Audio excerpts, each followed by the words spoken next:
5 years. Yeah. Well, what I'll say when I was mentioning to you that my philosophy has changed because I'm older now, 57 years old now, right? Um, I think that when it came to weightlifting in particular, improving my own personal physical strength, because that's what it was all about. Um, in the environment that I lived in, some of it was for self-defense, and then some of it was for ego, but a lot of it was for protection. To be a man, to be the kind of man that one day I wanted to have a family. Not only that, but to be able to protect. But strength was one of the things that God had gifted me with.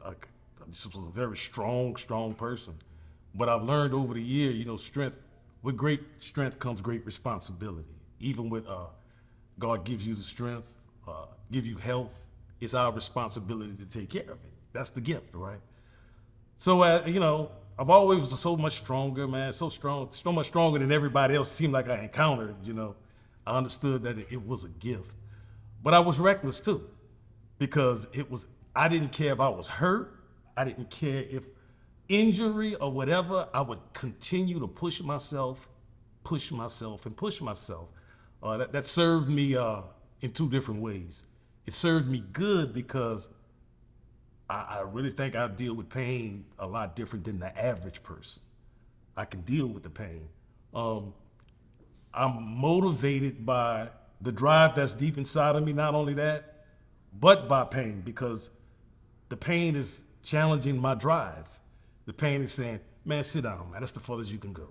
You can't get no better than that. But my drive will make me get up and say, I don't care if I gotta just get in there and see if I'm gonna do a little bit, I'll do that. Um, that has not done well to my body overall, but it has done great to my mentality and my resilience to get things done. And not have no excuses, man. That's why it's just no excuse. You can't make excuses about life. We got what we got, right? When you see, I told you, I think I mentioned this to you one time. I was in a bench press competition years and years ago, and it was a guy, he had no legs. He came in third place out of probably about 70 people.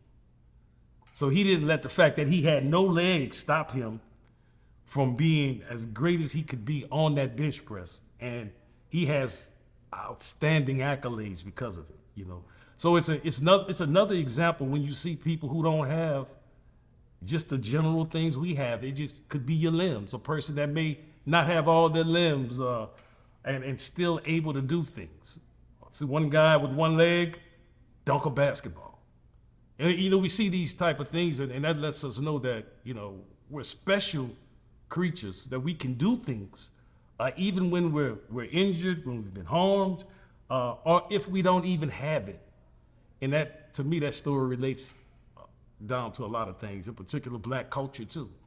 I think too many times we get into a position where we don't change our theology on things. For me, I had to change my theology. We're talking about working out, lifting weights and physical exercise, but that was one of the things to keep me to be able to later go on and break bench press records, was because I just didn't quit. Even though I was hurt, I torn pecs, torn biceps, torn shoulders, and it was the same thing with wrestling. I started off not being the best. I was the strongest, but I became one of the best in Greco-Roman, right? I became one of the best in the area that I was in the military, because I just refused to quit. And even if I may have lost, that would stick with me, man. It would make me go train harder, make me run longer. It would just make me focus. It would make me practice more intensely. And those things, like I said, it served me well. But the other side of that is that I have such an obsession for to win. I think that's with me. And like I said, that has served me well and not as well sometimes, because even with my children, my children coming up, they always felt I gotta impress daddy, And when I was raising them, to be men, to be young men. And I'm thankful because they're all men. They're responsible. They take care of their business, and they've never given me a day of disrespect. And for young men coming up in a household where there is a man, that's a great thing, man. I think that's a great accomplishment for any father, to know that your children truly love you and they can feel the love you have for them. Even when it was correction time, I love hard and I correct hard. That's just what's my household, and my sons will tell you that. But they're the most valuable things to me in this life. My family, my wife, and my children, right? They mean a lot to me, so I give a lot to them. I want them to do well. I want them to do better than me in life, right? I want them to conquer every opposition that's gonna come. It's not if, but you gotta be prepared mentally, even sometimes physically, to know how to conquer those things. So my mentality changed, my theology changed with working out, just like it has changed throughout the years with other things. Now that I'm older, I'm a little bit more careful. And I looked at it, I'm equating this to my life with other things, how working out and how the intensity, the mentality, the drive, the motivation, all those characteristics are important to you achieving anything in life. I made mention to you earlier, you've been a part of the program. It's no excuses and it's working hard. Like you said, sometimes you made the comment a little earlier about when I go hard, but when I want to be lazy, I can be lazy. I go hard in that area too. Yeah, I think that's natural for everybody, But when you become a real competitor, because even in the environment we were in that workout environment, and it's so much deeper than just some guys working out, because it was a mental maturation, a determination was there, goals were set, challenges were always made. It kept your masculinity sharp. You see, and I think today men, in particularly men, it's important we keep our masculinity sharp, not toxic, but sharp. I like being a man. I like everything about being a man. My thing is, when I see young men, if I'm able to mentor them in any kind of way or any kind of capacity, I want to celebrate with you about the fact that not only you're a human being, but you're a young person. I want to celebrate with you becoming a man. And nothing wrong. I mean, same thing with women, but I'm talking about, my focus had been on young men as far as do they have responsible role models, or not necessarily a role models, but image. A responsible role models that they can say, I want to emulate that particular person. I don't want to emulate Drake. I don't want to emulate Plies or whoever the new rappers are. I don't want to emulate them, because all that they're talking about, all they're concerned about is personal wealth, personal value. When the concern to me of a man should not only be personal value, but it should be value that extends outside of self. Your community, the young men and women that are involved in your life, do they look at you with a degree of responsibility? Do they look at you and say, this is a safe place? I feel protected here. I don't feel like, I'm going to be taken advantage of. I don't feel like I'm going to be disrespected. I feel like I do have someone to stand up for me in some kind of a way, maybe not just physically, but take a position for me and is concerned about my well-being. And it just, to me, I think my drive has been coming from where I'm from. Many of, and I have to say this to be honest, many of the black youth in America have been dealt a bad hand as far as when it comes to giving them the right type of role models. And I hate to use role models, but examples of life, put it like that. Because a role model, it could be, different things, but examples of life. You may not have a person in your house, a masculine figure there or a feminine figure, but there's still gonna be people who you can learn from in life. For me, gravitating to some of the people that was in the hoods in New Orleans where I came up at, and especially when we lived uptown. When I lived uptown, it was the people that you would almost call street people. You might call winos. I think I talked about that last time, but they had so much wisdom. You just didn't, they were just put in a situation for whatever reason. And most of the time it was that they didn't switch their theology of life. They kept that same theology of life that when that time ran out, you can only have so much vigor for so long. You can only have so much health for so long. You can only have so much masculinity or beauty if you're a woman for so long until you get to a place where these things are gone now. And if you haven't adjusted your life, if you're still living like you're strong, if I'm still living like I'm still benching 535 pounds, then that's not the truth today. You right? The truth today is that for me at once upon a time, it was like I couldn't imagine myself not being that strong, right? Just like some people when they're weak, they can't imagine themselves not being weak.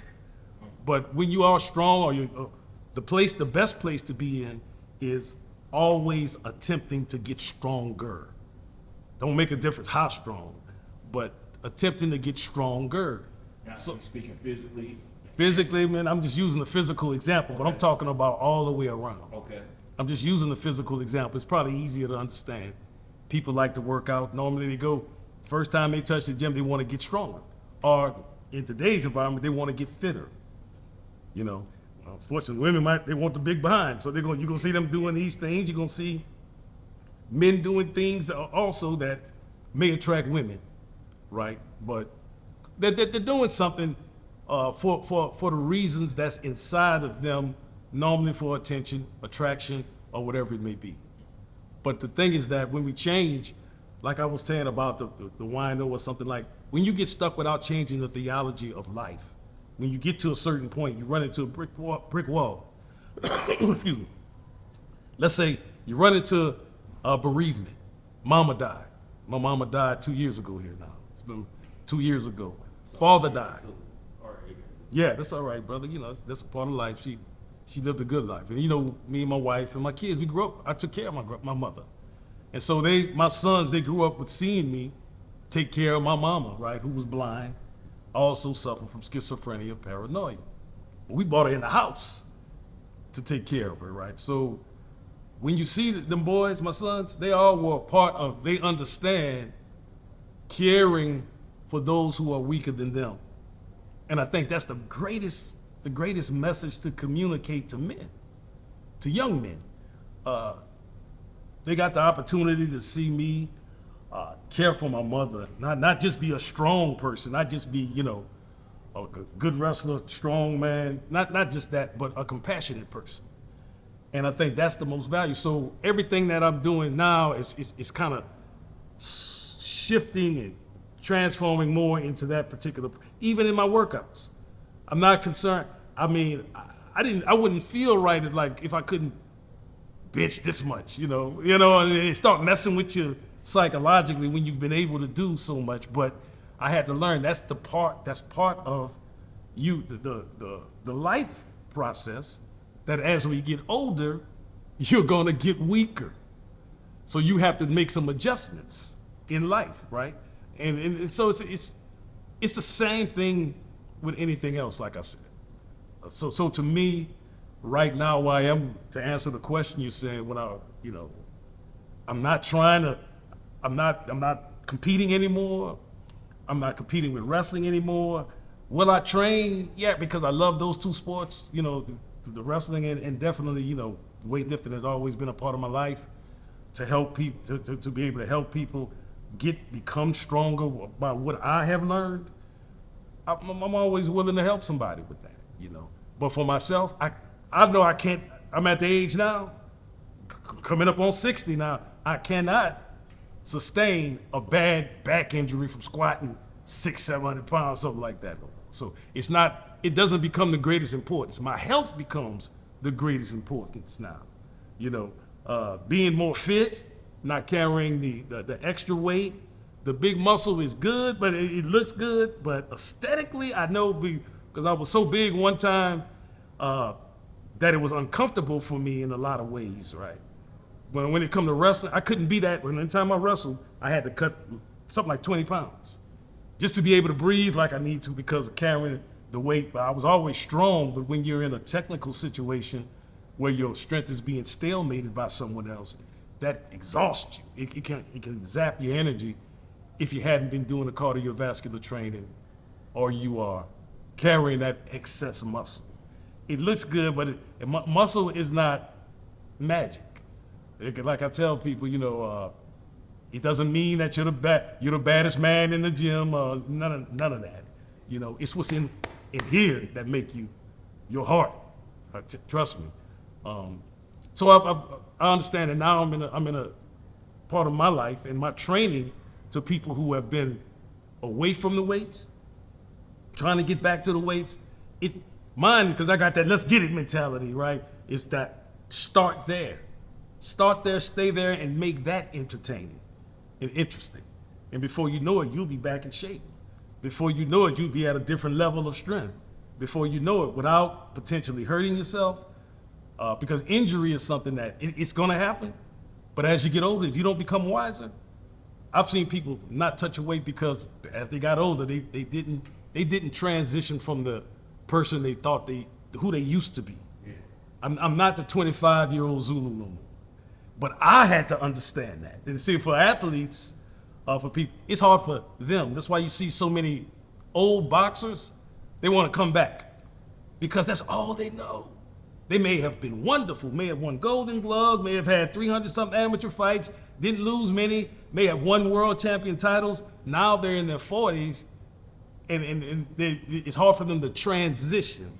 So in their mind, they still think, I can still, man, I'm still cold like I used to be. No, you're not. See, that's where I'm at, man. I'm still there. Like, I don't even like looking at old pictures or old videos because I'm always comparing myself to that. Or like, man, I see them videos, bro. I was getting to my peak level with y'all, and I'm just like, man, I want to do that again. Yeah. But then I also remember all the amount of time that led up to that. Yeah. Like it wasn't overnight. Right. Like it wasn't overnight, and Sure wasn't. it was a lot of buildings. Like, you know what? I just put it off. I ain't ready for it. So it's like discourage you a little bit. So to hear you saying it is really refreshing. Because see, you think you're gonna pick up where you left off. Well, now I know I can't. Now, No, but I think most people do. So a lot of times I done been to the gym and it makes me want to just leave. Yeah. One of the cats is, I don't know if you know Daryl, the light skinned guy at the gym. I done had a few times where I done tried to go in and get back into the gym.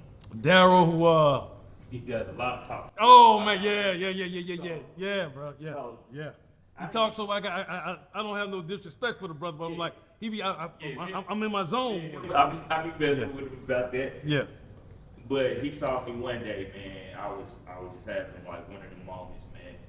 I was trying to get back in there. I was already kind of frustrated because I be trying to stay low key because it's like, we go to the same gym, we be going there for a minute, so some of the members know us. So they always remember it, like, man, every time they approach me, man, y'all still in that heavyweight, you still talk to the brothers, how's Zulu doing? Mm-hmm. Or they tell newer members, like, yeah, man, them guys used to be in here. Yeah, they still talk, yeah, right. And I'm hearing this, so it's like, I know I barely can hit 225. Yeah. I mean, with my motivation, I'm not hitting. Probably if I'm in there with you, Oh yeah, you gonna be up there. Now I'm struggling, so I'm sitting there. I don't know if I have a look on my face or what. But I try not to make eye contact because I don't want people to speak to me because I don't feel like I'm at my best. He just came up to me. He was just like, man, it's all right. I just looked up. It's like, it's gonna be all right, man. After he walked out, I just grabbed my stuff and left.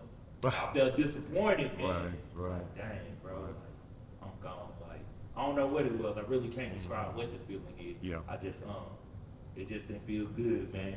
But you got to use them kind of moments as motivation. I can tell you what you just said.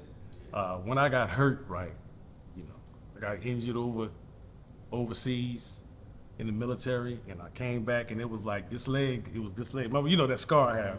This leg, you probably ain't gonna be able to walk on it like they're talking about. But now, remember, there's a super ego inside of me now about who I think and believe I am.